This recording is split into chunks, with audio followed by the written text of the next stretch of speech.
অন্যান্য মৃত্যুর তুলনায় বাংলাদেশেও আত্মহত্যার মৃত্যুটা হয় প্রচুর হয়ে থাকে। আমি একটা পরিসংখ্যান শুধু শোনাচ্ছি। আগের পরিসংখ্যান 2003 সালের শুরু থেকে 2009 সালের শেষ পর্যন্ত কত বছর? 7 বছর। এই 7 বছরের রিপোর্টে, এটা তো হলো সরকারি সিস্টেমের রিপোর্টে, 7 বছরে সরকারি সিস্টেমের রিপোর্টে আত্মহত্যা করেছে 73,389 জন মানুষ। কত হাজার? 73,389 জন আত্মহত্যা করেছে। এর মধ্যে বিষ খেয়ে আত্মহত্যা করেছে 40,532 জন। বিষ খেয়েছে। কারণ এভাবে আত্মহত্যা করাটা সবচেয়ে সহজ। ইন্দুর রসুন, বান্দর রসুন, এই ওষুধ সেই ওষুধ, মুরগার জন্য আনে, ইন্ডিল এই ক্ষেতের জন্য দেয়, এটা তো সহজ। ফাঁসি দিয়ে ঝুলতে তো অনেক প্রস্তুতির ব্যাপার, উপর থেকে লাভ দিলে তো ভয়ের ব্যাপার। কিন্তু সবচেয়ে একেবারে নিরাপদ আত্মহত্যা মানুষ মনে করে একটা বিষাক্ত জিনিস খেয়ে ফেললেই তো শেষ। 40,532 জন বিষ খেয়ে আত্মহত্যা করেছে। তার মধ্যে 31,875 জন মানুষ ফাঁসি দিয়ে আত্মহত্যা করেছে। এটা হলো 7 বছরের রিপোর্ট। ওই হিসেব করলে 1 বছরে আমার আপনার দেশে মুসলমানের সংখ্যা বেশি না কম? আপনি হিন্দু 17 মধ্যে 1-2 জন পান কিনা সন্দেহ আছে, এরা সব মুসলমানের সংখ্যা। ওই হিসাব করলে 1 বছরে 10,484টা প্রাণ আত্মহত্যা করে শেষ করে দেয়। 1 বছরে, 1 মাসে 873 জন মানুষ আত্মহত্যা করে। একদিনে 29 জন মানুষ আত্মহত্যা করে। কি ভাই, কম মনে করেছেন? এটা 2011 সালের একটা পরিসংখ্যান রিপোর্ট। 2011 সালের সড়ক দুর্ঘটনায় নানানভাবে মানুষ খুন হয়, এর চাইতেও আত্মহত্যার ব্যাপারটা ভয়ঙ্কর। শুধুমাত্র সরকারি জরিপে, যেটা মনে করবেন সাংবাদিকরা জোগাড় করেছে একটা রিপোর্ট 100, মনে করবেন সাংবাদিকের রিপোর্টের বাইরে আরো 200 নাই। 2011 সালের রিপোর্টে আত্মহত্যা করেছে বাংলাদেশে 15,329 জন মানুষ। 15,329 জন। নানাবিধ কারণে খুন হয়েছে 3,966 জন।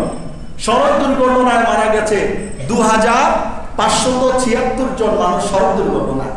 তাহলে আত্মহত্যার হিসেবটা সড়ক দুর্ঘটনা, বিভিন্ন কারণে নিহত হওয়া মানুষদের চাইতে ডাবল। মানুষদের চাইতে কি ডাবল। তাহলে দেখুন আমাদের সমাজে আত্মহত্যার প্রবণতাটা কত ভয়ঙ্কর রূপ নিয়েছে আমাদের সমাজ। এর থেকে আমার আপনার উত্তরণ করার দরকার। কেন? আমি আপনি কোরআন সুন্নাহ সম্পর্কে সচেতন না, জানি না। এই না জানা, কোরআন সুন্নাহ ইসলাম সম্পর্কে আমার অজ্ঞতাই আমাকে দুনিয়ার সমস্ত খারাপ কাজ বেছে নিতে বলে। তার মধ্যে একটা হলো আত্মহত্যা।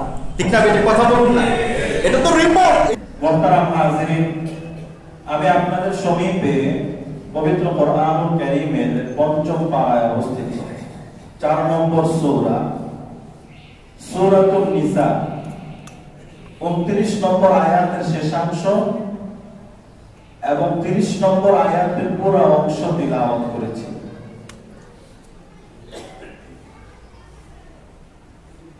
এই 1.5 খণ্ড আয়াতের কে সামনে নিয়ে আজকে আমাদের আলোচ্য বিষয় হলো আমাদের সমাজে প্রচলিত ব্যাপক হারে উৎপাদিত এক মহা রোগ এবং আতঙ্ক, আত্মহত্যা। নাম কি? আত্মহত্যার রোগী আছে না নেই? আরো জোরে বলুন, আছে না নেই? আত্মহত্যা। আত্মহত্যা সম্পর্কে ইসলামের বিধান কি, ইসলামের নীতিমালা কি, ইসলামের আদর্শ কি, আত্মহত্যার ব্যাপারে কি ইসলামের কোন নীতিমালা আছে কি নাই, এটা আমাদের জানার দরকার। আত্মহত্যার উপর কথা বলার আগে আমার আপনার জানার দরকার, বোঝার দরকার, একজন মানুষের জিন্দেগির মূল্য অনেক বেশি। একজন মানুষের হায়াতের মূল্যায়ন আল্লাহ পাকের কাছে অনেক দামি। যিনি ইমানদার হবেন, যিনি মুমিন হবেন, তিনার দুনিয়াতে বেঁচে থাকা অবস্থায় একবার সুবহানাল্লাহ সওয়াব যে এত হবে, মৃত্যুর পরে একবার সুবহানাল্লাহ বললে কি পুরস্কার, সে আফসোস করতে থাকবে আয় রব্বুল আলামিন দুনিয়াতে আরেকটা বার সুবহানাল্লাহ বলে আসলাম না কেন। কারণ একবার সুবহানাল্লাহ বললে আপনি এত পুরস্কার দেন, আরেকটা বার যদি সুবহানাল্লাহ বলে আসতাম তাহলে তো আমি এই বিশাল পুরস্কারের ভান্ডার পেয়ে যেতাম। তাহলে একজন মানুষ চলে গেলেন, উনি তো আর এটা পারবে না পড়তে।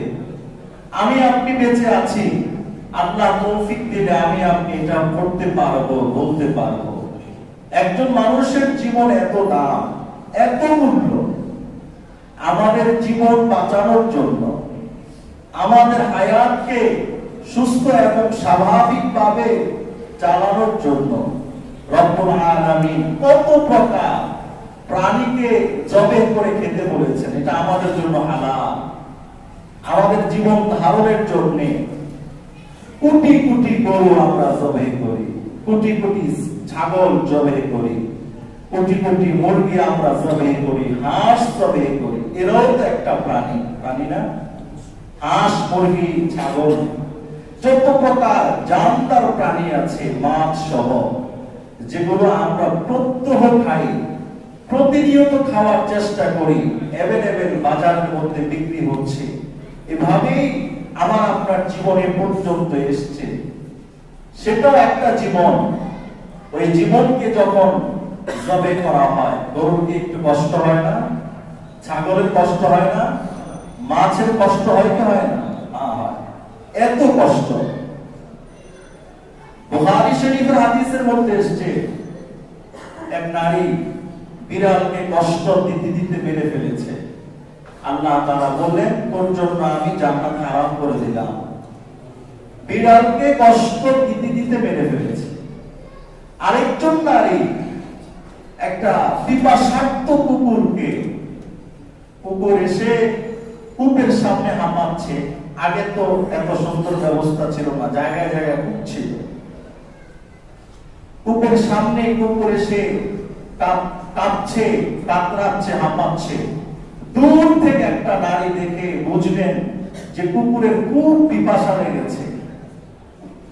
মানবিক খাতিরে ওনার মধ্যে দয়া আসলো। ওনার পায়ে ছিল চামড়ার মোজা, কূপের পানি ছিল অনেক নিচে। রশি দিয়ে চামড়ার মোজা খুলে, রশিকে চামড়ার মোজার সাথে বেঁধে কূপের মধ্যে দিয়ে পানি তুলেছে। পানি তুলে কুকুরকে খেতে দিয়েছে। আল্লাহর কাছে এই আচরণটা এত পছন্দ হয়েছে, আল্লাহ বললেন, তোকে আমি জান্নাত দিয়ে দিলাম। দুটোই বুখারী শরীফের হাদিস। এক নারী বিড়ালকে কষ্ট দিয়েছে, অযথাই সে জাহান্নামে গেছে। আরেক নারী কুকুরের প্রতি একটু সহানুভূতিশীল হয়েছে, তো আল্লাহ তাআলা জান্নাত দিয়ে দিলেন। আমার বোঝানোর বিষয় হলো, একটা প্রাণী এটাও যদি আপনি মারেন, কাটেন, এও কিন্তু কি পায়? কষ্ট পায়। আমার আপনার জীবনকে এত দামি, এত সম্পদওয়ালা, এত মূল্যবান বানিয়েছেন। আমি আপনি হাজারো লাখ কোটি কোটি গরু জবে করে খেতে পারি। আল্লাহ বলেছেন, তোমাদের জন্য সব হালাল করে দিলাম, খাও। আর এই গরুগুলোকে তোমাদের সেবা করার জন্য সৃষ্টি করেছি। গরু সংসার করবে, গরুর বংশ বিস্তার হবে, এরাও কিয়ামতের পরে জান্নাতে যাবে। এজন্য সৃষ্টি করেন নাই। আবার আপনার দুনিয়াতে চলার জন্য এই সমস্ত প্রাণীকে সৃষ্টি করা হয়েছে। গরু আমাদের জন্য খাওয়া হালাল, উট হালাল, মহিষ হালাল, ছাগল হালাল, বেড়া হালাল, তুম্বা, হাঁস, মুরগি, কত নানাবিধ পাখি হালাল করা হয়েছে। কেন? আমার আপনার জীবনটা এত দামি। একটা জীবনকে বাঁচাতে গিয়ে হাজারো লাখো প্রাণীর জান কোরবান করলাম, তারপরেও এই জীবনটা বেঁচে থাকুক। এটাই আল্লাহ পাকের মানসা, এটাই আল্লাহ পাকের চাহিদা, এটাই আল্লাহ পাক চান আমার বান্দা আরো কিছুদিন থাকুক, ও ইবাদত করুক, বন্দেগী করুক, উপাসনা করুক। এগুলো করলে আমার বান্দায় দুনিয়াতে আসা সার্থকতা রক্ষা হবে, দুনিয়াতে আসার বাস্তবতা সে খুঁজে পাবে, সে আরো কিছুদিন বাঁচুক। তাহলে একটা মানুষের জীবন এত দামি, কোন ক্ষেত্রে এমন হয়েছে আমি আপনি অনন্য পায় হয়ে গেছি, খাওয়ার কিছু নেই, মরে যেতে পারে যে কোনো সময়, খাওয়ার কারণে ওই সময় হারাম খানাও খেতে আপনাকে আদেশ করা হয়েছে। এত পিপাসা, কোথাও পানি নেই, আর আমি মরে যেতে পারি পিপাসার কারণে, পাশে আছে বিশাল বড় মদের বোতল। তাহলে এই অবস্থায় এই মদের বোতলের পানিকে জীবন ধারণ করাটা আমার জন্য হালাল। অনন্যময় অবস্থা, শত্রু মাথার মধ্যে তরবারি ধরে বলল, বল আল্লাহ ছাড়া কেউ নেই। আপনিও চিন্তা করলেন সাময়িকের জন্য দিলের মধ্যে আল্লাহ আল্লাহর ভালোবাসা পূর্ণ আছে, কিন্তু তার আক্রমণ থেকে বাঁচার জন্য দুর্বল ঈমান তো বললাম বুঝছি আল্লাহ ছাড়া কেউ নেই, ছেড়ে দিল আমাকে। এটাও শরীয়ত জায়েজ করেছে, কারণ আমিও আক্রমণ থেকে বাঁচার জন্য মুখে বললাম, কিন্তু দিলে মোটেও আমার কোনো পরিবর্তন আসে না। সুবহানাল্লাহ। তাহলে একজন মানুষের জীবনের দাম, মূল্য রব্বুল আলামিনের কাছে অনেক বেশি, অনেক দাম। এই দামি জীবনটাকে, এই দামি সম্পদটাকে, এই মূল্যবান অস্তিত্বকে আমরা হেলায় ফেলায় কোন সময় নিঃশেষ করে দিতে চাই আত্মহত্যার মাধ্যমে। কিসের মাধ্যমে? আত্মহত্যা। আত্মহত্যা করলাম, নিজের আত্মাকে মেরে ফেললাম, আত্মহনন করলাম, আত্মবিলোপ করলাম, আত্মঘাতী সিদ্ধান্ত নিলাম, নিজের আত্মাকে শেষ করে দিলাম। স্বাস্থ্য বিজ্ঞানীদের পরিভাষায় বলেছে যে মানুষ এমন একটি সিদ্ধান্ত নিবে যে সিদ্ধান্তের পরিণাম জানে তার মৃত্যু হবে, তারপরেও সে আত্মঘাতী সিদ্ধান্তটা নিজের উপর নিজে বাস্তবায়ন করে আত্মহত্যার পথ বেছে নেয়, আত্মহননের পথ বেছে নেয়, নিজের জীবনটাকে বিশাল যন্ত্রণা দিয়ে, কষ্ট দিয়ে পরে সে মৃত্যুর কোলে ঢলে পড়ে যায়, জীবনকে বিনাশ করে দেয়। এটাকে কি বলা হয়? আত্মহত্যা। স্বইচ্ছা, নিজ ইচ্ছা নিজেকে কি করে দেওয়া? বিসর্জন দিয়ে দেওয়া। আত্মহত্যাটা একটা সেনসিটিভ বিষয়। কেন আত্মহত্যা করে মানুষ? কি কারণে আত্মহত্যা করে? নানাবিধ কারণ আছে, নানাবিধ সমস্যার কারণে মানুষ আত্মহত্যার পথে কি করে নেয়? বেছে নেয়। আত্মহত্যা এটা কিন্তু সমাধান নয়। যিনি আত্মহত্যা করে ওনার ইচ্ছা কি? যে আমি মরে যাই, সব দুঃখ কষ্ট মুছে যাবে, কোনো কষ্ট আর বিষণ্ণতা দিতে থাকবে না। এই বেচারার মধ্যে একটুকু চিন্তা আসতো না, দুনিয়ার কষ্ট তো কষ্টই না, আখিরাতের হাজারো কোটি গুণ আযাবের তুলনা। ঠিক না বেটি? দুনিয়ার শান্তি তো শান্তিই না, আখিরাতের হাজারো কোটি গুণ বেশি শান্তির তুলনা। একটুকু দিলে আসতো না। উনি মনে করলেন যে আমি মরে যাব, আমার দুঃখ কষ্ট সব মুছে যাবে, আমার সাথে আর কেউ অভিমান করতে পারবে না, আমার সাথে আর কেউ কথা বলতে পারবে না, তখন আমি না থাকলে ওরা মজা বুঝবে। কি ভাই, দুনিয়াতেও তো চোখের সামনে দেখা যায় আত্মহত্যাকারী মনে করে আমি মরলে আমার পরিবারের অমুক অমুকরা মজা বুঝবে।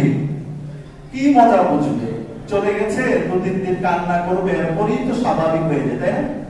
আপন মা বাবাও বললে তো মানুষ 2-3 দিন কান্না করে, বাবা মা হারানোর বেদনা দিলে থাকে, কিন্তু এই কারণে কি খাওয়া দাওয়া সব ছেড়ে দিয়েছে?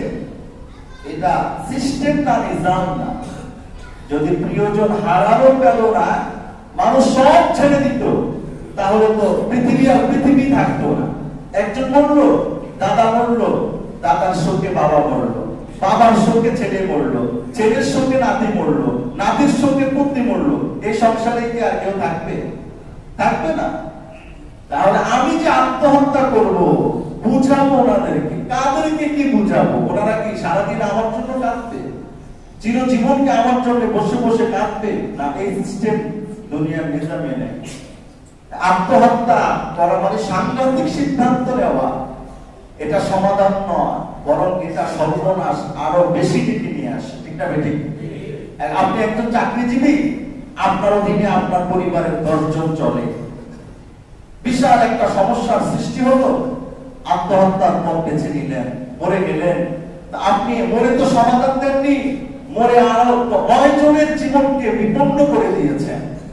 9 জনকে কষ্টের করার ঘাসের মধ্যে আপনি ঢুকিয়ে দিলেন।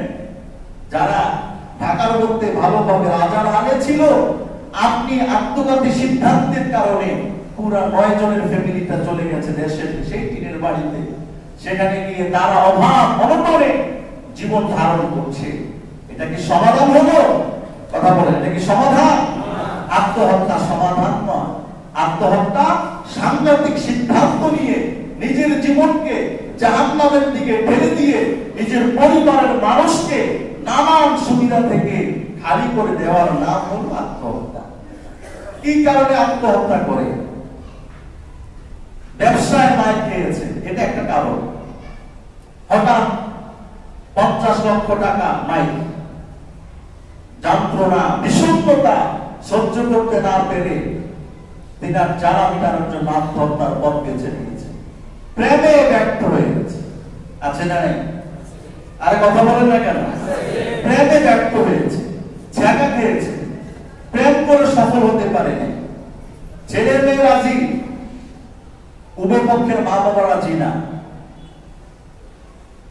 ছেলের বাবাও ছেলেকে দিবে না এই ঘরে, মেয়ের মাও বাবারাও মেয়েকে দিবে না এই ঘরে। দুজনের প্রেম ভালো ছিল, কিন্তু পরিবারের পক্ষ থেকে নারাজির কারণে একজন আরেকজনকে হারিয়ে যাওয়ার যাতনা সহ্য করতে না পেরে চিন্তা করলো এই জীবনে যেহেতু আমার আপন কেউই নাই, তো বেঁচে থেকে লাভ কি, মরে যা। আত্মহত্যার পথ বেছে নেয়, আছে না? যৌতুকের কারণে আত্মহত্যা করে। স্বামীর পক্ষ থেকে স্ত্রীর উপর এত নির্মম নির্যাতন, দিনের পর দিন, রাতের পর রাত টর্চারিং করা হয়, মানসিক ভাবে কষ্ট দেওয়া হয়, থাকা খাওয়ায় কষ্ট দেওয়া হয়। এই স্বামী এই নারীকে একটা মানুষের মতো, পশুর মতো মর্যাদা দেয় না। এই নারী চিন্তা করলো, মা বাবা যার হাতে আমাকে তুলে দিল, তাকে নিয়েই তো আমার মরণের স্বপ্ন ছিল, কিন্তু সে চায় না আমি বেঁচে থাকি। আর আমি ওকে ছেড়ে এখন কোথায় যাব? আমার সুনাম বদনাম সব এলাকায় ছড়িয়ে যাবে, বাবার বদনাম হবে, মায়ের বদনাম হবে। অমুক বংশের মেয়েটা কি করলো স্বামীর সাথে, শেষ পর্যন্ত চলেই আসতে হলো। সে কষ্ট সহ্য করতে না পেরে আত্মহত্যার পথ বেছে নেয়। ঠিক না বেঠিক? ব্যবসা বাণিজ্য, প্রেমে ছেঁকা খাওয়া, নানান প্রকার টেনশন, সামাজিক বৈষম্যের কারণে পারিবারিক ভাবে তার উপর নানান প্রকার টর্চারিং করার কারণে একজন মানুষ আত্মহত্যার পথ বেছে নেয়। আরো নানাবিধ অনেক কারণ কি থাকতে পারে। ছোট বাচ্চারাও আত্মহত্যা করে, পরীক্ষায় ফেল গিয়েছে, সবাই জানে যে এই মেয়েটা একটা ভালো রেজাল্ট করবে, গোল্ডেন পাবে, মেয়ে হোক ছেলে হোক, কোনো না কোনো কারণে এক বিষয় পুরাই ফেল, বাকি সব বিষয়ে ভালো রেজাল্ট। সিরিয়াল তো সবার পরে, বন্ধু বান্ধবদের কাছে মুখটা দেখাবে কিভাবে, তাদের সামনে কি দাঁড়াবে কিভাবে? এজন্য আত্মহত্যা করে মারা যাওয়ার ঘটনা আছে জানেন? অভাব নেই। ছেলে অন্যায় করেছে, মা বাবা তাকে পেলে শক্ত শাসন করবে, মা বাবার শাসনের ভয়ে আত্মহত্যা করেছে। মা বাবা তাকে অনেক শাসন করেছে, ও চিন্তা করলো আমার মা বাবা এত শাসন আমাকে করে, আমি এই দুনিয়া থাকতে চাই না, আত্মহত্যার পথ বেছে নেয়। নানাবিধ কারণে আমাদের সমাজে নারী পুরুষরা, যুবক বুড়া, জোয়ানরা, বাচ্চা থেকে শুরু করে আত্মহত্যার পথ বেছে নেয়। ঠিক না বেঠিক? আত্মহত্যা একটা জঘন্যতম পাপ, একটা জঘন্যতম অপরাধের নাম আত্মহত্যা, একটা জঘন্যতম খারাপ কাজের নাম আত্মহত্যা। আল্লাহ তাআলা সূরাতুন নিসা 29 নম্বর আয়াতের মধ্যে বলেছেন, ওয়ালা আনফুসাকুম, তোমরা তোমাদেরকে হত্যা করো না, তোমরা পরস্পরের মধ্যে মারামারি করবা না। এক। 2 নম্বর ব্যাখ্যা, তোমরা নিজেকে নিজে হত্যা করবা না, যত কারণ থাকুক না কেন। এই অধিকার আমাকে আপনাকে দেওয়া হয়েছে। জীবন দেনেওয়ালা আল্লাহ, নেনেওয়ালাও কে? আচ্ছা, দুনিয়াতে আল্লাহ যখন আমাকে আপনাকে পাঠিয়েছেন, চিরজীবন কি থাকার জন্য পাঠিয়েছেন? না, আমাকে পাঠিয়েছেন এর অর্থই হলো আমাকে চলে যেতে হবে। কুল্লু নাফসিন যায়কাতুল মাউত ওয়া ইন্নামা ইলাইনা তুরজাউন, পরবর্তীতে আমার দিকে ফিরে আসতে হবে। তাহলে হায়াত দেনেওয়ালা যিনি, নেনেওয়ালাও তিনি, দিয়েছেন তিনি, নিবেন তিনি, যে কোনো ভাবে নিতে পারেন। কত দুর্ঘটনা ঘটে, আল্লাহ মাফ করুক, কত ভাবে মানুষ মরে, নিয়ে যেতে পারেন, তা আল্লাহ তাআলা নিবেন। সেটা আমার ইখতিয়ার, ইচ্ছাধীন ছিল না, এটা আল্লাহ পাকের সিদ্ধান্ত ছিল। কিন্তু আল্লাহ এই জীবনটা দিলেন কেন? আল্লাযী খালাকাল মাউতা ওয়াল হায়াতা লিয়াবলুয়াকুম আইয়ুকুম আহসানু আমালা। আল্লাহ বললেন, তোমাকে আমি দুনিয়াতে পাঠালাম, সূচনা করলাম, আবার এই সূচনার একদিন শেষ হয়ে যাবে। কেন পাঠালাম, কেন শেষ করলাম? কে তোমাদের মধ্যে আমি আল্লাহর গোলামিতে সবচেয়ে উত্তম ছিলে, ভালো ছিলে, এটা পরীক্ষার জন্য এই দুনিয়াতে পাঠিয়েছি, আর কিচ্ছুর জন্য না। মাকসাদ তো একটাই, কয়টা? এই মাকসাদ যদি আমার আপনার প্রত্যেকের ভিতরে ঢুকে যায়, আল্লাযী খালাকাল মাউতা ওয়াল হায়াতা লিয়াবলুয়াকুম আইয়ুকুম আহসানু আমালা, 29 পারা তাবারাকাল্লাযী বিয়াদিহিল মুলক, এই সূরা মুলকের মধ্যে ওই আল্লাহ, যে আল্লাহ তাআলা আমার আপনার প্রত্যেকের জন্ম মৃত্যু সৃষ্টি করলেন কেন? কে আল্লাহর গোলামিতে সেরা, কে আল্লাহর বন্দেগীতে ভালো, কে আল্লাহর উপাসনায় এগিয়ে যাচ্ছে, কে আল্লাহর মহাব্বতের আতিশয্যে ডুবে আছে, শুধু একটু দেখার জন্য, আর কিচ্ছুর জন্য না, আর কিচ্ছুর জন্য না। বাকি সব প্রাসঙ্গিক, মূল কাজে করতে গিয়ে এগুলো লাগে। ঠিক না বলি কথা বলুন? তাহলে মৃত্যু তো আল্লাহর কাছ থেকে আসবেই, এটার মধ্যে কোনো সন্দেহ নেই। কিন্তু আমি নিজেকে মৃত্যুর করে ঢেলে দিলাম নিজের কর্মের কারণে, না, এই জিনিসটা মারাত্মক পর্যায়ের অপরাধ। ওয়ালা তাকতুলু আনফুসাকুম ইন্নাল্লাহা কানা বিকুম রাহিমা। জোরে বলুন সুবহানাল্লাহ। আল্লাহ তাআলা বললেন, ওয়ালা তাকতুলু আনফুসাকুম ইন্নাল্লাহা কানা বিকুম রাহিমা। আমার বান্দারা, তোমরা নিজেকে, নিজের আত্মাকে, নিজের জানকে, নিজের জীবনকে মৃত্যুর কোলে ঠেলে দিও না। ইন্নাল্লাহা কানা বিকুম রাহিমা। আল্লাহ তাআলা তোমাদের উপর বড় দয়া করেছেন। রব্বুল আলামিন তোমাদের উপর অনেক অনুগ্রহ করেছেন। রব্বুল আলামিন তোমাদের উপর অনুকম্পার চাদর বিছিয়েছেন। আল্লাহ তাআলা বললেন, কেন আমাদের উপর রহম করলেন? আল্লাহ তাআলা আমাদেরকে হত্যা করার আদেশ দেন নাই। কেননা বনি ইসরাঈলের জামানার মধ্যে অন্যান্য নবীর উম্মতদের বিধান ছিল এটা, উম্মতরা যদি মারাত্মক পর্যায়ে অপরাধ করে ফেলে, তাহলে অপরাধের শাস্তি হলো প্রত্যেকে নিজেকে আত্মহত্যার রাস্তায় নিয়ে যাবে। বনি ইসরাঈলের জামানার মধ্যে আল্লাহ তাআলা আদেশ করার পর একদিনে ৭০,০০০ মানুষরা আল্লাহর কাছে তওবা করেছে, আল্লাহ আমরা অন্যায় করেছি, অপরাধ করে ফেলেছি, আপনার কাছে তওবা করলাম, আপনি আমাদের অপরাধ অন্যায়গুলোকে মাফ করে দেন। রব্বুল আলামিন বললেন, তোদের জন্য তওবা হলো আমার পক্ষ থেকে, প্রত্যেকেই প্রত্যেকের জানকে বিনাশ করে দাও, প্রত্যেকেই নিজেকে হত্যা করে ফেলো। তুমি তোমার ছুরি নিয়ে, তুমি তোমার ধারার অস্ত্র নিয়ে তোমার বুকের মধ্যে মারো, মাথার মধ্যে মারো,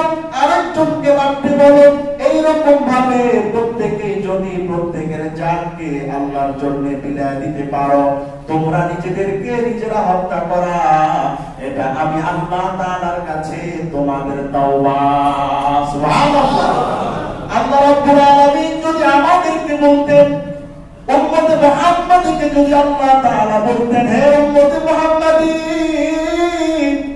তোমাদের মধ্যে যদি কেউ জিনা করে জিন্দেগিতে মাফ পাবি না, মাফ তোর জন্য মাফ হলো, জিনা করার পর তুই নিজেকে মেরে ফেলবি, সুদ খাবি না, যদি সুদ খেয়ে ফেলিস তোর জন্য তওবা হলো, তুই নিজেকে মেরে ফেলবি। কাউকে মারিস না, যদি কাউকে মেরে ফেলো তোর জন্য তওবা হলো, তুই নিজেকে মেরে ফেলবি। মারাত্মক মারাত্মক অপরাধ। আল্লাহ তাআলা যদি বলতেন এই সমস্ত অপরাধের জন্য আমি আল্লাহ তাআলার পক্ষ থেকে তওবা, প্রত্যেকের জানকে বিনাশ করে দাও, তাহলে আমি আপনার কোনো উপায় থাকতো না। চিল্লাবো ঠিক আছে? আল্লাহ তাআলা বললেন অন্যান্য নবীদের উম্মতদেরকে আত্মহত্যার অনুমতি দিয়েছি তওবা স্বরূপ। তোমরা আত্মহত্যা করতে পারবে না, তোমাদের জন্য তওবা হলো আমি আল্লাহ তাআলার কাছে খালেস দিলে কান্নাকাটি করা, কৃত গুনাহের উপর অনুশোচনা করা, সামনে আর ওই গুনাহ তুমি করবা না, তাহলে আমি আল্লাহ তাআলা তোমাকে মাফ করে দিব। এই জন্য আল্লাহ তাআলা বললেন ইন্নাল্লাহা কানা বিকুম রাহিমা, আল্লাহ তাআলা তোমাদের উপর বড় দয়া করেছেন, বড় অনুগ্রহ করেছেন। এই জীবনের বড় দাম, এই জীবনের বড় মূল্য। লা তাকতুলু আনফুসাকুম, নিজের আত্মাকে নিজে বিলীন করে দিও না, নিজেকে আত্মহননের রাস্তায় ঠেলে দিও না, আত্মবিলোপের রাস্তায় অগ্রসর হয়ে যেও না। আমি আল্লাহ তাআলার পক্ষ থেকে এটা মারাত্মক থেকে মারাত্মক পর্যায়ের অপরাধ, আমি আল্লাহ তাআলার পক্ষ থেকে এটা মারাত্মক থেকে মারাত্মক পর্যায়ের অন্যায়। ঠিক না বেশি কথা বলে? তাহলে এই কাজটা বহুত খারাপ কাজ, বহুত মন্দ কাজ, বহুত ঘৃণিত কাজ। ঠিক না বেশি কথা বলে? রাসূল কারীম সাল্লাল্লাহু আলাইহি ওয়াসাল্লাম বলেছেন, আবু হুরায়রা রাদিয়াল্লাহু তাআলা আনহু থেকে বর্ণিত, জাবির ইবনে সামুরা রাদিয়াল্লাহু তাআলা আনহু থেকে বর্ণিত, উতিয়া রাসূলুল্লাহ সাল্লাল্লাহু আলাইহি ওয়াসাল্লাম বিরাজুলিন قد قتله بمشاقيص, আল্লাহ রাসূলের কাছে একজন মৃত ব্যক্তির লাশ আনা হলো, যে নিজেকে কাঁচির দ্বারা মেরে ফেলেছে। ফালাম ইউসাল্লি আলাইহি, রাসূল কারীম তার কৃতকর্মের কারণে এত রাগান্বিত হলেন, এত ক্রোধান্বিত হলেন, এত রাগ করলেন, তার জানাজার নামাজ আল্লাহ রাসূল পড়েন। তার জানাজার নামাজ আল্লাহ রাসূল পড়তে অস্বীকৃতি জ্ঞাপন করেছেন, আল্লাহ রাসূল জানাজার নামাজ পড়েন। তাহলে কত খারাপ কাজ, সমাজের মানুষকে বোঝানোর জন্য যে এটা সমাজের মধ্যে এক বিশাল বড় মহা পাপ, এই পাপের পথে কেউ যেন না আগায়, এটা বোঝানোর জন্য প্রত্যেকের দিনের মধ্যে এই আমলের ঘৃণা ঢুকিয়ে দেওয়ার জন্য আল্লাহ তাআলা রাসূল নামাজ পড়েন। কি ভাই, দুনিয়া আল্লাহ পাঠিয়েছেন, টেনশন থাকবে, টেনশন ছাড়া কি আছে? টেনশনের সমাধান, টেনশনের মুক্তি তো আল্লাহর কাছে ফরিয়াদ করা। আমরা টেনশনের মুক্তি খুঁজি, নির্যাতনের মুক্তি খুঁজি, জ্বালা যন্ত্রণার মুক্তি খুঁজি আত্মহত্যার মাধ্যমে। এটা তো সমাধান না। দুনিয়াতে যে আল্লাহ পাঠিয়েছেন, প্রত্যেক মুশকিলে আল্লাহ আসান করবেন। মুশকিলে পড়লে আল্লাহর কাছেই আমাকে আপনাকে প্রার্থনা করতে হবে, আল্লাহর কাছেই আমাকে আপনাকে ধর্ণা দিতে হবে, আল্লাহর কাছে আত্মসমর্পণ করতে হবে। আল্লাহ আর পাচ্ছি না, কিন্তু কেন আমি আপনি আত্মহত্যার পথ বেছে নিই? গোটা বিশ্বব্যাপী আত্মহত্যার এই ভাইরাস বহু ভয়ঙ্কর রূপ ধারণ করেছে। দিন দিন এই আত্মহত্যার সিস্টেম, পদ্ধতিটা আরো ভয়ঙ্কর হয়ে উঠছে। কেন? একমাত্র কারণ ধর্মীয় মূল্যবোধের অভাব, ধর্মীয় শিক্ষার অভাব, দুনিয়ার প্রাপ্তি আখিরাতের প্রাপ্তির ব্যবধান বুঝতে না পারার অভাব, দুনিয়ার সুখ আখিরাতের সুখ বুঝে নাই, দুনিয়ার দুঃখ আখিরাতের দুঃখের তারতম্য সে করতে পারে নাই। এই না পারার কারণে শেষমেশ আত্মহত্যার পথকে তিনি কি করেছে? বেছে নিয়েছে। ঠিক না? আমি ঠিক কথা বলি। তার এই মেসেজটা প্রত্যেকের দিলে থাকতে হবে। প্রত্যেকের দিলে আত্মহত্যার মতো এই মহা পাপটা দিলের মধ্যে এটা লালন করতে হবে। রব্বুল আলামিন ভয়ঙ্কর ভাবে আত্মহত্যার এই তত্ত্ব থেকে নিষেধ করেছেন। নিজে নিজেকে মারতে পারে না, আমি মরে যাব এই আশাও করতে পারবো না। আল্লাহ আপনি আমার মৃত্যু দেন। কাবা শরীফে হজ করতে গিয়ে যদি বলে অনেক চেষ্টা করেছিলাম মাহবুব, হাজারো চেষ্টার পরে আপনি নিয়ে আসলেন, সংসারের জায়জামেল আর ভাল লাগে না, বাইতুল্লাহকে সামনে নিয়ে আল্লাহর কাছে দু হাত তুলে যদি বলে আল্লাহ আমাকে মৃত্যু দিয়ে দেন, আমি মরে যাব, আমাকে মেরে ফেলুন, আচ্ছা বলুন তো এটা কি জায়েজ হবে? বলুন না, জায়েজ না হারাম? সম্পূর্ণরূপে হারাম। যেই কোনো কারণে, যেই কোনো তাড়না, মায়ের মহাব্বতে নিচে মরে যাওয়া, মা চলে গেছেন আমিও চলে যাই, এত বড় রসুলের আশিক, আল্লাহ রসুল দুনিয়াতে নাই, এই চিন্তা করলেন যে দুনিয়াতে আল্লাহ রসুল নাই এই দুনিয়াতে আমার থেকেও লাভ নেই, আত্মহত্যা করে মরলো। আচ্ছা বলুন তো এটা কি জায়েজ আছে? সম্পূর্ণরূপে হারাম। একটা কোরবানি আছে, একটা মওত আছে, যেটার জন্য আমি মরে যাব এই নিয়তে যাওয়া যায়। এই মৃত্যু ছাড়া আর কোন স্রোতে আমি মরে যাব এই নিয়তে যাওয়া যাবে না, আমি নিজেকে মেরে ফেলবো এই নিয়ত করা যাবে না। একটা মৃত্যু, আবগাযুল মাউত ইনদাল্লাহ আল কাতলু বিনাফসিহি, আল্লাহর কাছে সবচেয়ে খারাপ মৃত্যুর নাম হলো নিজে নিজেকে হত্যা করা। আর আফদালুল মাউত ইনদাল্লাহ আল কাতলু ফি সাবিলিল্লাহ, আল্লাহর কাছে সর্বশ্রেষ্ঠ মওত হলো আল্লাহর রাস্তায়, আল্লাহকে রাজি খুশি করানোর জন্য, আল্লাহর কোরআনের জন্য, আল্লাহর রসুলের জন্য নিজেকে বিলিয়ে দেয়া, নিজের জান প্রাণকে উৎসর্গ করে দেয়া। এই মৃত্যুটা আল্লাহর কাছে সবচেয়ে আফদল, শ্রেষ্ঠ। সুবহানাল্লাহ। এই তাড়না, এই ব্যথা, ও জানে আমি জিহাদের ময়দানে গেলে আমাকে মেরেই ফেলবে, আমি জেনে যে গেলাম, বলে এটা কোনো সমস্যা নাই, এটা ডাইরেক্ট আল্লাহর জন্য, ডাইরেক্ট আল্লাহর কোরআনের জন্য, ডাইরেক্ট ইসলামের জন্য, ডাইরেক্ট ঈমানের জন্য। আমি জানি মরে যাব, কোরআনের পক্ষে কথা বললে আমি জানি আমাকে মেরে ফেলবে, আলামত দেখে বুঝেছি, তারপরেও বললাম আমাকে মেরে ফেললো, এটা আত্মহত্যা নয়, এটা আল্লাহর কাছে সর্বশ্রেষ্ঠ শাহাদাতের মর্যাদা। ঠিক না বেঠিক কথা বলো?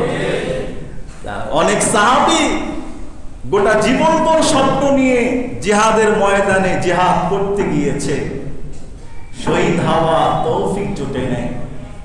কি ভাই, আমিও আপনি যদি এই কথা বলি আল্লাহ আমাকে শাহাদাতের মৃত্যু দেন আপনার ইসলামের জন্য, আপনার দ্বীনের জন্য, আপনার কোরআনের জন্য, আপনার জমিনে আপনার কালিমাকে বুলন্দ করার জন্য, আপনার স্বার্থে, আপনার জন্যে আমার জীবনকে শাহাদাতের মৃত্যুর দ্বারা আপনি আমাকে বরণ করে নিয়ে যান, এটা বললে কি গুনাহ হবে? এটা বলা সুন্নাত, এটা বলা কি সুন্নাত। কিন্তু এখন যদি কেউ বলে আল্লাহ আমাকে শাহাদাতের মৃত্যু দেন, আমাকে আপনি শহীদ হওয়ার তৌফিক দান করেন, তাহলে কিছু কিছু মস্তিষ্ক বিকৃত মানুষ মনে করবে, মনে হয় না কেন না জানি জঙ্গির সাথে সম্পর্ক আছে, না জানি সন্ত্রাসী গ্রুপের সাথে সম্পর্ক আছে, ও যে শাহাদাতের মৃত্যু চায়, এরকম মস্তিষ্ক বিকৃত যারা থাকবে এরা হলো ফেরাউন, নমরুদ, আবু জাহেলের বাহিনী। কেন? আল্লাহর রাসূল 5 ওয়াক্ত নামাজের পরে আমি আপনি অনেক দোয়াই তো পড়ি না? কত দোয়াই পড়ি, রাসূল শিখিয়েছেন। 5 ওয়াক্ত নামাজের পরে আল্লাহর রাসূল বলতেন, আল্লাহুম্মা রযুকনি শাহাদাতান ফি সাবিলিক। আল্লাহর রাসূল বলতেন, আমি আপনি কে? আমার আপনার অস্তিত্ব কোথায়?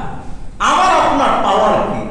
রাসূল কারীম 5 ওয়াক্ত নামাজের পরে এটা বলতেন, আল্লাহ আপনি আমাকে শাহাদাতের মৃত্যু নসিব করেন।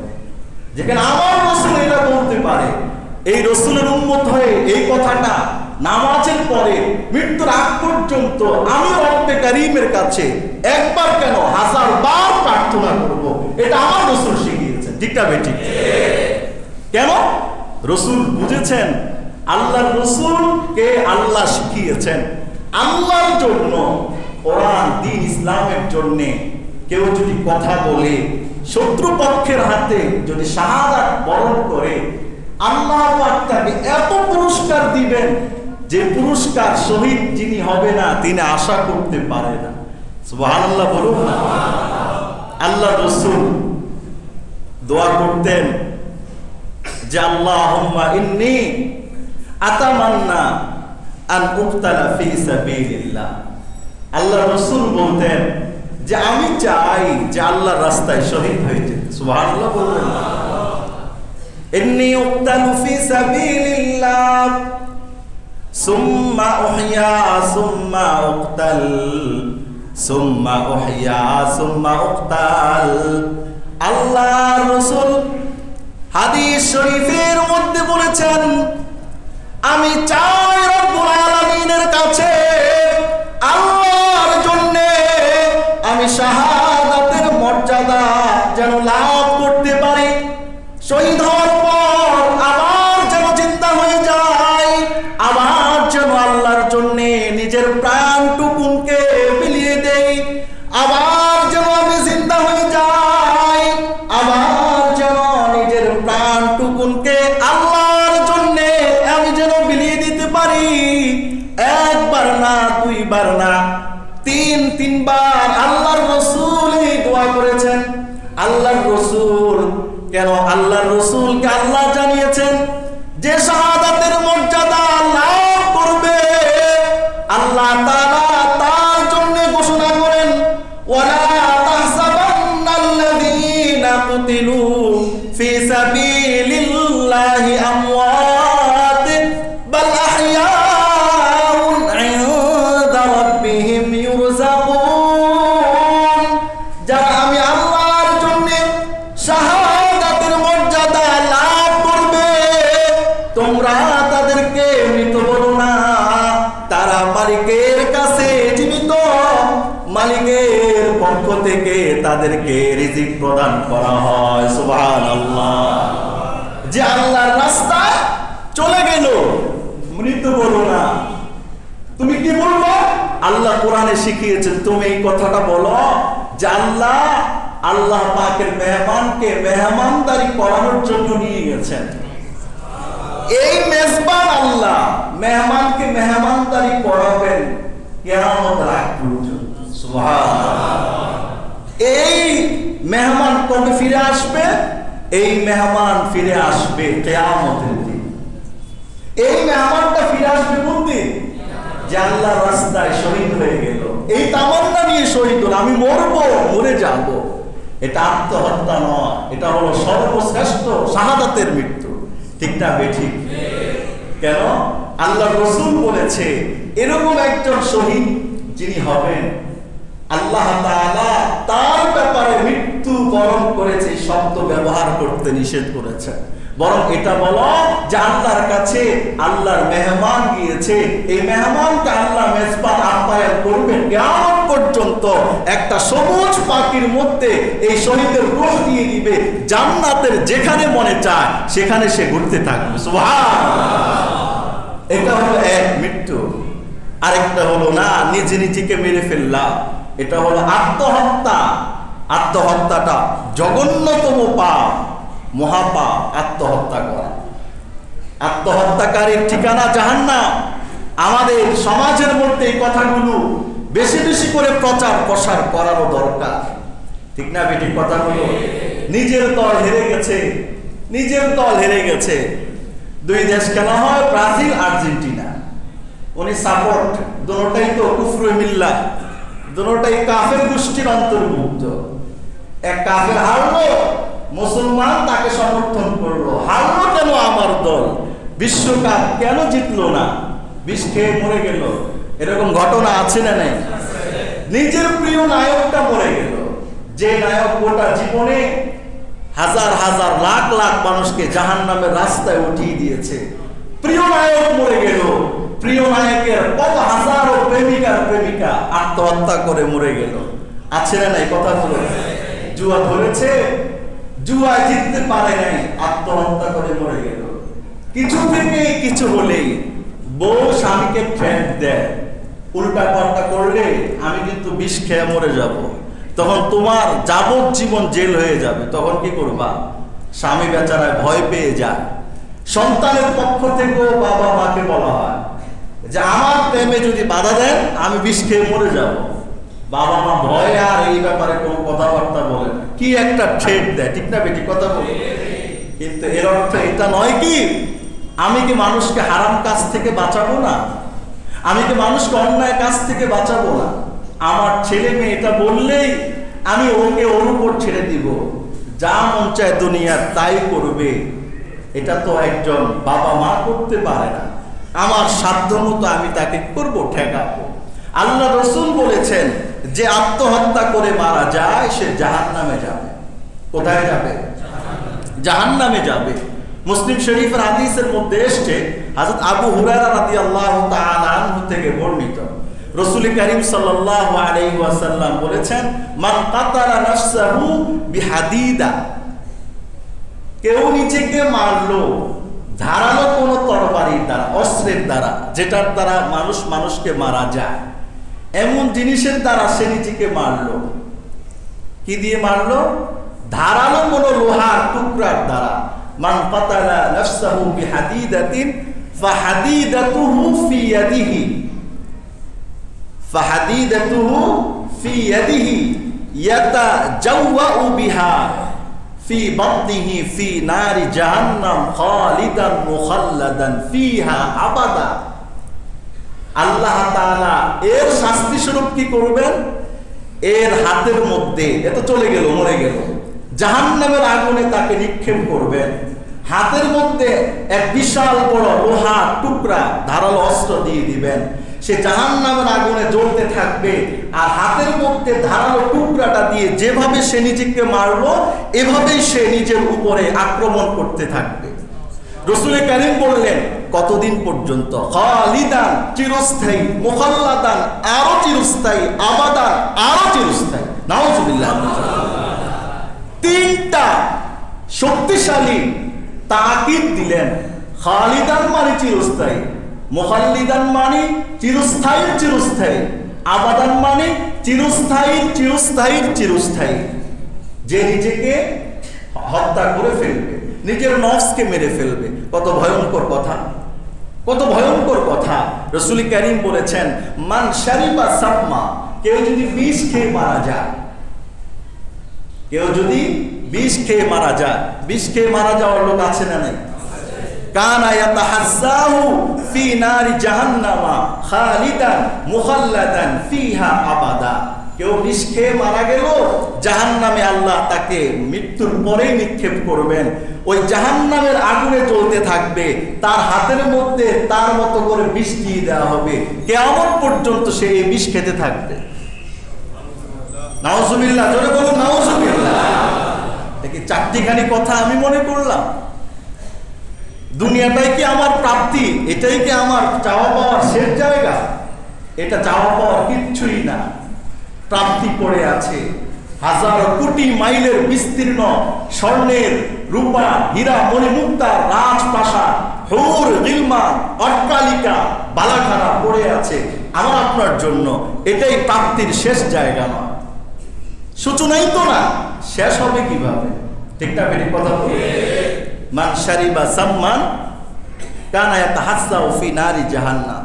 রাসূল কারীম 3 নম্বরে বলেছেন মান তারাদ্দা মিনাল জাবাল ফাকাতালাহু, কেউ পাহাড়ের চূড়ার মধ্যে উঠলো, সেখান থেকে উঠে নিচে পড়ে গেল, কানা ইয়াতারাদ্দা ফি নারি জাহান্নাম খালিদান মুখাল্লাদান ফিহা, সে ওই জাহান্নামের মধ্যে এরকম বড় বড় আগুনের উপত্যকার মধ্যে উঠবে আর সেখান থেকে ঝাঁপ দিয়ে পড়বে, খালিদান মুখাল্লাদান ফিহা আবাদা, চিরস্থায়ী চিরস্থায়ী চিরস্থায়ী। নাউযুবিল্লাহি মিন যালিক। এটা কি চারটিখানি কথা? মানুষ তো স্বাভাবিকভাবেই মরেই পারে না। হাসপাতালে গেলে হাজারো বাচ্চার আকুতি থাকে, তারপরেও বেঁচে আসতে পারে না। ওই মরা লাশটাকে টেনে টেনে বের করতে হয়। ঠিক না বেঠিক কথা বলি? কে কোথায় মরবে এটা জানেন কে?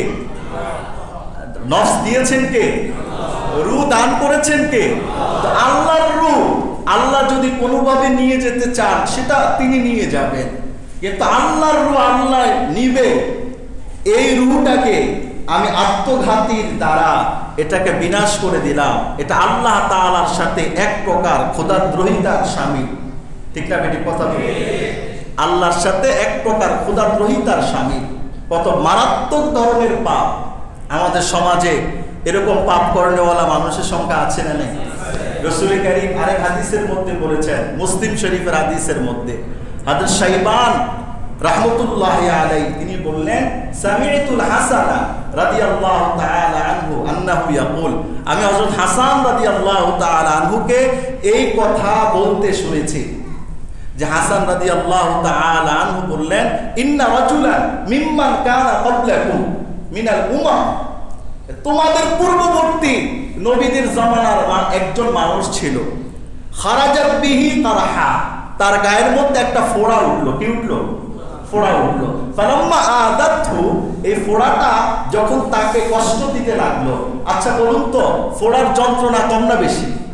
একটা ফোড়া যার উঠেছে তিনি বুঝেন এটার কষ্ট কতটুকু, যার উঠে নাই উনি অন্তত এটা বুঝবেন না, কিন্তু একটা বিষ বেদনা তো বুঝে।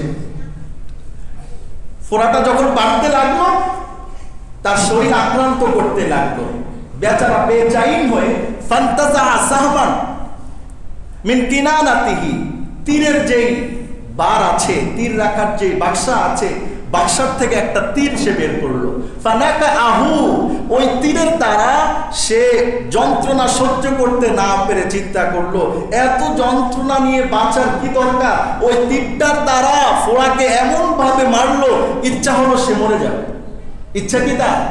সে মরে যাবে। ফানাকা আহা, ফানাকা আবিহা, তীরের দ্বারা সে তার ওই ফোড়ার মধ্যে আঘাত করলো। ফালাম ইয়ারকা ইদ্দাম হাত্তা মাতা, রক্ত প্রবাহিত হতে হতে সে ইন্তেকাল করলো। আল্লাহ পাক ওই জামানার নবীর কাছে ঘোষণা করলেন, কদ হারামতু আলাইহিল জান্নাহ, হে নবী আপনি সাক্ষী থাকুন, আমি তার জন্য জান্নাত হারাম করে দিলাম। কি হারাম করলো? জান্নাত হারাম করে দিল। হযরত হাসান রাদিয়াল্লাহু তাআলা আনহু এই কথা বললেন, ফা আশারা বিয়াদিহি ইলাল মসজিদি, পার্শ্ববর্তী একটা মসজিদ ছিল, মসজিদের দিকে হাত দ্বারা ইশারা করে বলল, লাকাদ হাদাসানি বিহাদাল হাদিস, এই হাদিসটা আমাকে শুনিয়েছে আল্লাহ রাসূলের সাহাবী জুনদুবুন আন রাসূলিল্লাহি ফিল মসজিদ। হযরত জুনদুব রাদিয়াল্লাহু তাআলা আনহু এই মসজিদে আল্লাহ রাসূলের কাছে বসে থাকা অবস্থায় এই হাদিসটুকু শুনেছেন, আর ওই জুনদুব রাসূল থেকে শোনা হাদিসটা আমাকে শুনিয়েছেন, আর হে শাইবান আমি এই হাদিসটা তোমাদেরকে শুনিয়ে দিলাম। নাউজুবিল্লাহ বলবেন না? কি মারাত্মক পর্যায়ের অপরাধ, কি মারাত্মক পর্যায়ের অপরাধ। মুসলিম শরীফের আরেক হাদিসের মধ্যে এসেছে, হযরত সাহাল ইবনে সাআদ আস-সাঈদি রাদিয়াল্লাহু তাআলা আনহু থেকে বর্ণিত, মুসলমান এবং মুশরিকদের পরস্পর যুদ্ধের জন্য মুখোমুখি হলো। কয় দল? 2 দল। এক দল মুসলমান, আরেক দল কি? মুশরিক। মুখোমুখি হলো। মুশরিকরা মুসলমানদেরকে নাস্তানাবুদ করবে, এই টার্গেটে মুশরিকরা গেল। রাসূল কারীম তাদের বাহিনী নিয়ে প্রস্তুত, তোরা যদি আমাদের উপর আক্রমণ করিস আমরাও এটার জন্য পাল্টা প্রতিঘাত তোদেরকে আমরা করব। মুহূর্তের মধ্যে সে হুনাইনের যুদ্ধ শুরু হয়ে গেল। বীর বিক্রমে একজন মুসলমান নামদারি রাসূলের বাহিনীর মধ্যে থাকা সে কাফেরদেরকে আক্রমণ করতে লাগলো। যে কাফেরকে ধরে ওই কাফেরকে সে ধরাশায়ী নাস্তানাবুদ করে দেয়। একজন বলতে লাগলো, আমাদের আজকের বাহিনীর মধ্যে ওই ব্যক্তির চাইতে শক্তিশালী আর কেউ নাই। বীর বিক্রমে সে কাফেরদের বিরুদ্ধে মোকাবেলা করছে। আল্লাহ রাসূল শুনলেন কানে, শুনে বললেন, হুয়া ফিন্নার, যার ব্যাপারে তোমরা ভূয়সী প্রশংসা করছো সে জাহান্নামে যাবে। কি ভাই, আপনাদের কাছে একটু কেমন কেমন লাগছে না? একটু সন্দেহের দানা নিজের দিলের মধ্যে বিঁধেছে। রাসূলের পক্ষ হয়ে কাফের মুশরিকদেরকে আক্রমণ করছে, বীর বিক্রমে সে সামনের দিকে এগিয়ে যাচ্ছে। রাসূল কারীম বললেন, হুয়া ফিন্নার, সে জাহান্নামে যাবে। নাউজুবিল্লাহ বলুন না। আল্লাহ পাকের রাসূলের কাছে থাকা এক সাহাবী আল্লাহ পাকের রাসূলের এই কথা শুনে তার মধ্যে সন্দেহের দানা বিঁধতে লাগলো যে আল্লাহ পাকের রাসূল এমন একজন ব্যক্তিকে জাহান্নামী বললেন যে আজকে মুসলমান বাহিনীর মধ্যে তুমুল ভাবে কাফেরদের বিরুদ্ধে জিহাদ করছে। কেন আল্লাহ পাকের রাসূল তাকে জাহান্নামে বললেন? আমি তার সাথে থাকব, সে যেখানে যাবে আমি সেইখানে যাব। কিভাবে? আমি দেখতে চাই জান্নাতের কাজ করনেওয়ালা মুসলমান নামদারি আমাদের পক্ষ নেওয়ালা একজন মানুষ কিভাবে সে জাহান্নামে যাবে, অথচ আমাদের পক্ষ হয়ে সে শত্রুকে হানা দিচ্ছে। তার সাথে ওই লোকটি সাহাবী তার সাথে সাথে তাকে ফলো করছে। সে যদি হেঁটে হেঁটে যায়, ওই সাহাবী পিছে পিছে হেঁটে হেঁটে যায়। সে যদি দৌড়িয়ে দৌড়িয়ে সামনের দিকে যায়, ওই সাহাবীও পিছন থেকে তাকে ফলো করে দৌড়িয়ে দৌড়িয়ে সামনের দিকে যায়।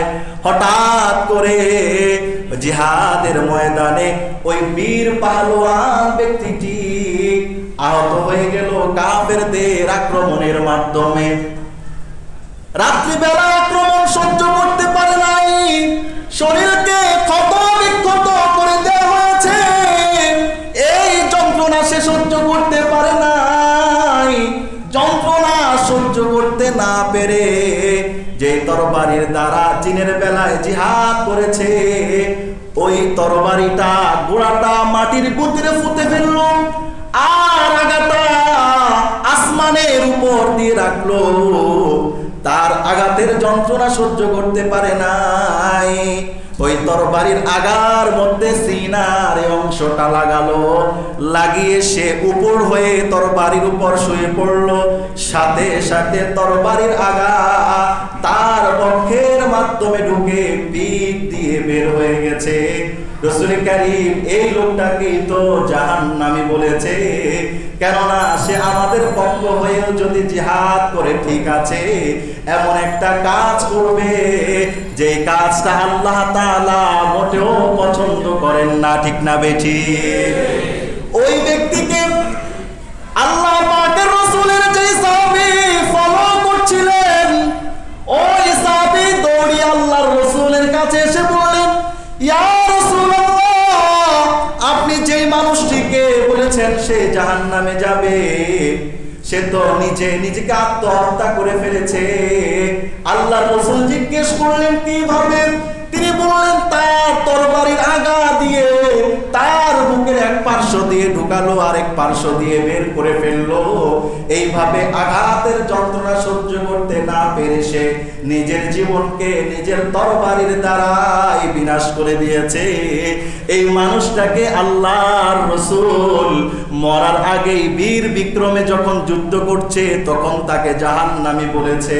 আল্লাহ পাকের রাসূল এই কথা শুনে বললেন, তোমরা জানো এমন অনেক মানুষ সারা জীবন তোমরা এমন এমন কাজ করে তোমরা মনে করো সে জান্নাতে যাবে, মৃত্যুর আগে এমন কাজ করলো, মরার পরে সাথে সাথে জাহান্নামে চলে যায়।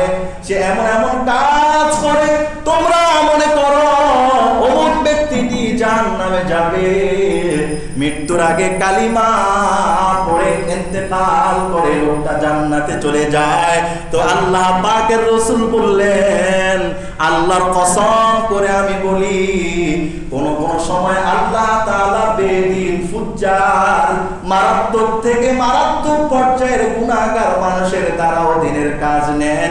এটাই আল্লাহ তাআলার একটা নিজাম। সুবহানাল্লাহ। ব্যক্তি সম্পর্কে কি বললেন? জাহান্নাম। কেন? যে সে শাহাদাতের মর্যাদা বাদ দিয়ে আত্মহত্যার পথ বেছে নিয়েছে। মারাত্মক সাংঘাতিক আমল। গোটা বিশ্বব্যাপী আত্মহত্যার চিত্র ভয়ঙ্কর। গোটা বিশ্বব্যাপী আত্মহত্যার চিত্র কি? ভয়ঙ্কর চিত্র। গোটা বিশ্বে প্রতি বছর 2 কোটি মানুষ আত্মহত্যা করার চেষ্টা করে। মানে আর বাঁচবে না, ভাল লাগে না আর বাঁচতে, নানান প্রকার সমস্যা তার সামনে চলে এসছে। আত্মহত্যার চেষ্টা করে কয় কোটি? 2 কোটি। 2 কোটি মানুষ আত্মহত্যার চেষ্টা করে, সবটি তো আর মরে না। 2 কোটি মানুষের মধ্যে 10 লক্ষ মানুষ মারা যায়। এরা নিজের টার্গেটটা সাকসেসফুল হয়। মানে 2 কোটি মানুষ চেষ্টা করেছে মরতে নানান ভাবে, কিন্তু সাকসেসফুল হয় কত? 10 লক্ষ। প্রতিদিন এভারেজ হিসেব করলে গোটা পৃথিবীব্যাপী প্রায় 3000 মানুষ আত্মহত্যা করে থাকে। প্রযুক্তির শীর্ষ দেশ জাপান, প্রযুক্তির দিক থেকে এটা উন্নত না? জাপানের যে কোনো মেশিন, যে কোনো জিনিস অন্য কোনো জিনিসের সাথে তুলনায় চলে না। এটা এত দামি, এত ভালো কোয়ালিটি। প্রযুক্তির শীর্ষ দেশ জাপান। ক্যান্সার এবং হৃদরোগের মৃত্যুর পরে আত্মহত্যার মৃত্যু সবচেয়ে বেশি। যার প্রযুক্তি যত বেশি, তার জীবন নাশের সম্ভাবনাও তত বেশি। ঠিক না? ঠিক। পরাশক্তির শীর্ষ দেশ আমেরিকা। আমেরিকা প্রতি 20 মিনিটে একজন মানুষ আত্মহত্যা করে। একদিনে 72টা প্রাণ ঝরে যায় পরাশক্তি আমেরিকার ভূখণ্ড থেকে। কোথায় আছেন? কোথায়? বাংলাদেশও সেদিক থেকে কোনোভাবে কিনা পিছিয়ে না। অন্যান্য মৃত্যুর তুলনায় বাংলাদেশেও আত্মহত্যার মৃত্যুটা হয় প্রচুর হয়ে থাকে। আমি একটা পরিসংখ্যান শুধু শোনাচ্ছি। আগের পরিসংখ্যান 2003 সালের শুরু থেকে 2009 সালের শেষ পর্যন্ত কত বছর? 7 বছর। এই 7 বছরের রিপোর্টে, এটা তো হলো সরকারি সিস্টেমের রিপোর্টে, 7 বছরে সরকারি সিস্টেমের রিপোর্টে আত্মহত্যা করেছে 73,389 জন মানুষ। কত হাজার? 73,389 জন আত্মহত্যা করেছে। এর মধ্যে বিষ খেয়ে আত্মহত্যা করেছে 40,532 জন। বিষ খেয়েছে। কারণ এভাবে আত্মহত্যা করাটা সবচেয়ে সহজ। ইন্দুর রসুন, বান্দর রসুন, এই ওষুধ সেই ওষুধ, মুরগার জন্য আনে, ইন্ডিল এই ক্ষেতের জন্য দেয়, এটা তো সহজ।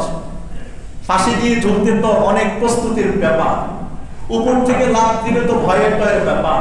কিন্তু সবচেয়ে একেবারে নিরাপদ আত্মহত্যা মানুষ মনে করে একটা বিষাক্ত জিনিস খেয়ে ফেললেই তো শেষ।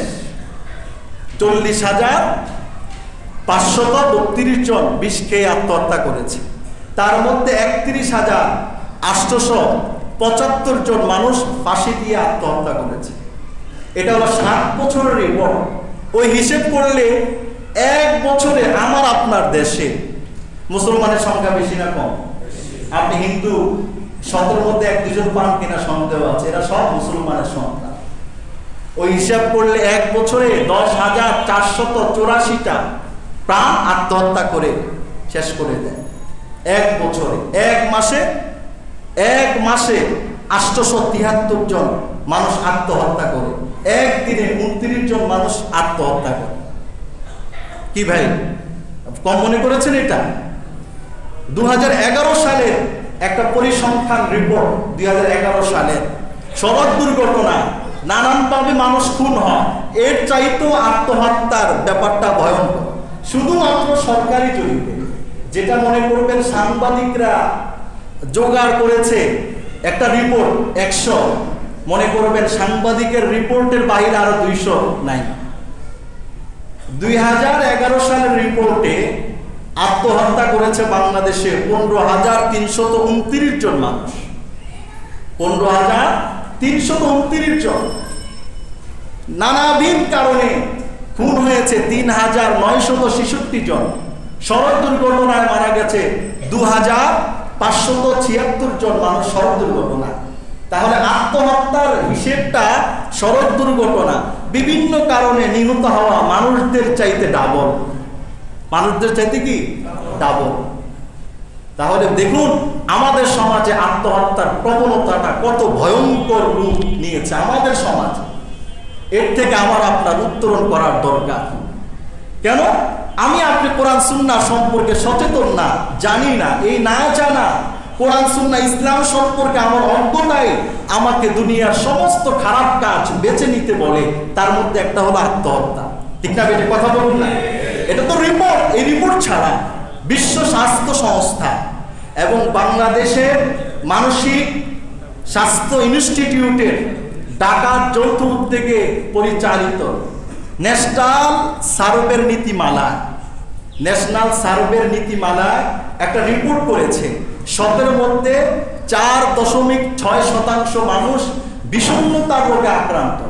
আপনি যদি বয়স্ক সার্কেল ধরেন 14 কোটি বয়স্ক সার্কেলের মধ্যে এলার্ট শ্রেণীর মানুষদের মধ্যে 64,80,000 মানুষ এমন বিষণ্ণতা আক্রান্ত, এরা গোটা দিন ঘুরতে থাকে, সুযোগ পেলেই সুইসাইড করে আত্মহত্যার পথ বেছে নেয়। আর অভাবগ্রস্ত নানাবিধ সমস্যায় জর্জরিত মানুষের সংখ্যা অভাব নেই। এলিট শ্রেণীর মানুষ, অ্যাডাল্ট শ্রেণীর মানুষ, এদের মধ্যেও যদি বিষণ্ণতা, এরা সবসময় মৃত্যুর ঝুঁকি নিয়ে ঘুরতে থাকে। যে কোনো সময় এরা মৃত্যুর পথকে আত্মহত্যার তারা বেছে নিতে পারে। কি ভয়ঙ্কর পদ্ধতি, কি ভয়ঙ্কর নিজাম। কেন এটা শুধুমাত্র দিন সম্পর্কে অজ্ঞতা, ইসলাম সম্পর্কে না জানা। দুনিয়ায় তার প্রাপ্তির শেষ না, আরেকটা প্রাপ্তি তার জন্য অপেক্ষা করছে, এই ব্যাপারগুলো তার মোটেও জানা থাকে না। এবং আত্মহত্যার দ্বারা সমাধান নয়, আল্লাহর সাথে দৃষ্টতা, জাহান্নামে যাওয়া। এবং আত্মহত্যার দ্বারা সে নিজেকে কাপুরুষতার পরিচয় দিল। একজন নারী নিজেকে একজন কাপুরুষ নারী পরিচয় দিল। ঠিক না বেটি? একটা ভীতু নারী পরিচয় দিল। এটা সমাধান নয়। দুনিয়াতে সুখ দুঃখ আসবে, দুঃখকে সরিয়ে দিয়ে বিজয়ের মালা ছিনিয়ে আনা একজন মুমিন মুসলমানের কাজ। দুঃখ তো আসবে, পরীক্ষা দিতে আসলে তো কষ্ট লাগবে না? কোন মানুষ আছে পরীক্ষা দিতে গিয়ে তার খারাপ লাগে না? যে সবচেয়ে ভালো ছাত্র তারও টেনশন, পরীক্ষাটা কি না কি প্রশ্ন আসে, প্রশ্নের পাঁচটা হাতে আসলো, সব প্রশ্ন সে পারবে, তারপরেও চিন্তা করে 3 ঘন্টায় কি লিখে শেষ করতে পারবো কি পারবো না। এক প্রশ্ন লিখতে 1.5 ঘন্টা হয়ে গেছে। সে তো পারে, তারপরও টেনশন আছে। কেন? এটা পরীক্ষার হয়। তো এটা আমার আপনার পরীক্ষার হয়। এই জাতীয় আত্মঘাতী সিদ্ধান্ত আমরা নিব না, আমরা কেউ নিব না। এই ব্যাপারগুলো আমরা আমাদের ছেলে মেয়ে, আমাদের বন্ধু বান্ধব, কাছের দূরের প্রিয়জন মানুষদেরকে সচেতন করার দরকার আছে না নাই? আরো জোরে বলুন, আছে না নাই? যে সমস্ত কারণে মানুষ আত্মহত্যার পথ বেছে নেয়, আপনার সন্তান, আপনার ছেলে, আপনার মেয়ে, আপনার পরিবার, আপনার বিবি, আপনার বোনকে ওই সমস্ত জিনিসের আসবাবের ধারে কাছে যেতে দিবেন না। আমাদের তো এমন হয়, যখন আত্মহত্যা করবে তখন এসে বলে হুজুর পোলাটা এরকম উল্টাপাল্টা করে, মাত্র পোলা আছে একটা, যে কোনো সময় বলে মরে যেতে পারে, এই জন্য বেশি চাপও দিতে পারি না, ওর মতো কাজ করছে, যা মন চায় তাই করে। আছে না এই কথা বলুন? নাউজুবিল্লাহ মিন যালিক, নাউজুবিল্লাহ। এই বাপ মা আমাকে জন্ম দিল, বাপ মাকে একটু কষ্ট দিয়ে আমি মরে যাব, তা আমার কষ্টে কি বাপ মা মরে যাবে? আমার কষ্ট তো বাপ মা কোনোদিন মরবে না, কারণ আমার বাবাও মরেছে, তারা মরে নেই। আমার মায়ের মাও মরেছে, তারা মরে নেই। তা আমি মরে গেলে তারা কি আমার জন্য মরে যাবে? না, তারা আমার জন্য মরবে না। তা আমি নিজেকে মৃত্যুর করে ঢেলে দিয়ে নিজের জিন্দেগিটাকে শেষ করে দিচ্ছি। কিন্তু মৃত্যু যার যেখানে সেখানে হবেই, সেটা রব্বুল আলামিনের ফয়সালা। কার মৃত্যু হবে প্লেনে, কারটা হবে পানিতে, কারটা হবে আগুনে, নানানভাবে মৃত্যু হয় কি হয় না? এভাবেই মরেই তো আমরা শেষ করতে পারি না। ওমা তাদরি নাফসুন বিআইয়ি আরদিন তামুত, কেউই জানে না কোন জায়গায় সে মরবে। ঠিক না বেটি? কথা বলুন। হযরত সুলাইমান আলাইহিস সালাতু ওয়াস সালামের পাশে একটা লোক বসা। হঠাৎ করে আজরাইল চলে আসছেন আল্লাহর কাছ থেকে, চলে এসে ফলো করছেন, একে ধরতে হবে। তো লোকটাও বুঝতে পেরেছেন ইশারা ইঙ্গিতে মৃত্যুর আগে আলামত প্রকাশ পায় যে আজরাইল আমাকে ফলো করছেন।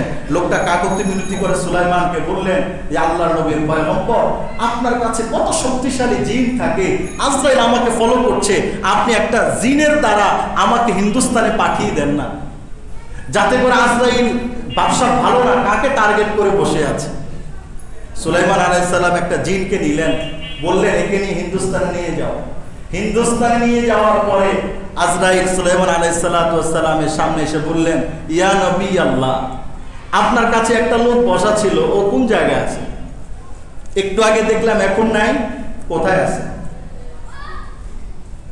তো সুলাইমান জিজ্ঞেস করলেন, আরে তুমি তার দিকে এরকম ভাবে তাকিয়েছিলে কেন? ও ভয়ে আমার কাছে জীবনে একটা আবদার করেছে, আমি আবদার পূর্ণ করে ওকে হিন্দুস্তানে পাঠিয়ে দিয়েছি। তখন আজরাইল বললেন যে এই মানুষটার মৃত্যু হবে হিন্দুস্তানে। এই মানুষটার মৃত্যু কোথায় হবে? হিন্দুস্তানে।